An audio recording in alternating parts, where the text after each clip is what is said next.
চুলায় নাকি কেক ভালো হয় না, শুধু ওভেনে ব্যবহার করতে হবে এমন তো কোনো কথা নেই। আজকে চুলায় বানিয়ে আপনাদেরকে আমি কেক দেখাবো।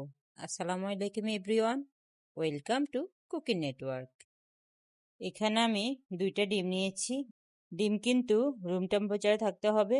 যখন ডিমের কেক বানাবেন 1 ঘন্টা আগে ফ্রিজ থেকে বের করে নিতে হবে। এবার একটা হ্যান্ডউইচের সাহায্যে ডিমটাকে আমি এমনভাবে ফোল্ড করবো যাতে করে ডিমের সাদা অংশ বের হয়ে আসে।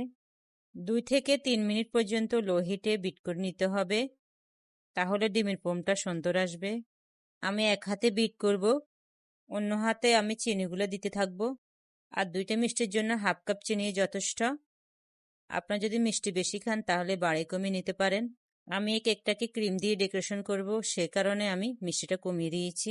এবার একটা হ্যান্ডউইচের সাহায্যে চারপাশ থেকে চিনিগুলো লেগে রয়েছে সেগুলোকে আমি এই ফোমের সাথে মিশিয়ে নেব।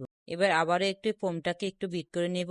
এবার ডিমের এই কুসুমটা ফোমের সাথে মিশিয়ে নেব, আবারও কিছুক্ষণের জন্য বিট করব।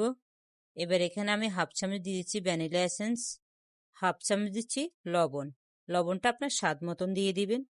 তেল দিচ্ছি 1 চামচ। এবার এগুলোকে আমি আর একটু বিট করে নেব। এখানে আমি মেজারমেন্টের হাফ কাপ দিচ্ছি ময়দা, 1 চামচ দিচ্ছি বেকিং পাউডার। আর এই উপকরণগুলো আমি একটু চেলে নেব আর ডিমের এই ফোমের সাথে একটু মিশিয়ে নেব। আলতো হাতে মেশাতে হবে, জোর করে মেশানো যাবে না, তাহলে ফোমটা নষ্ট হয়ে যাবে।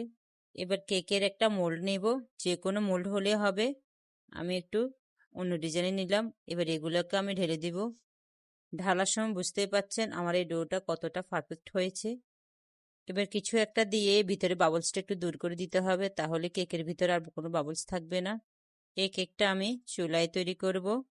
এরকম একটা পাতিল নিতে হবে, আর এই পাতিলটাকে আমি 10 মিনিট আগেই চুলায় বসিয়ে রেখেছি যাতে একটু গরম হিট হয়। যখন ওভেনে করবেন তখন 10 মিনিট আগে ওভেনটা হিট করে রাখবেন। কেকটা যখন হয়েছিল তখন আমি 10 মিনিট পর্যন্ত চুলা ঢাকনা দিয়ে ঢেকে রেখেছি, আর 10 মিনিট পর আমি নামিয়ে নিচ্ছি। আমার স্টেপগুলো ফলো করলে বাসায় আপনারা এভাবে কেক বানাতে পারবেন। আর এই কেকটা আমি চারপাশ থেকে একটু কেটে নিচ্ছি যাতে করে উঠে যায়। এবারে কেকটাকে আমি উল্টিয়ে একটা প্লেটে ঢেলে নেব। এই কেকটা যতটা লোভনীয় হয়েছে খেতে তাতে আরো বেশি ভালো লাগবে। আমি কেকে ক্রিম ব্যবহার করব, তাই আজকে আমি কেকটাকে আর কিছুই করব না, শুধু এভাবে আপনাদেরকে দেখাবো। আজ এ পর্যন্ত, সবাই ভালো থাকবেন। আল্লাহ হাফেজ।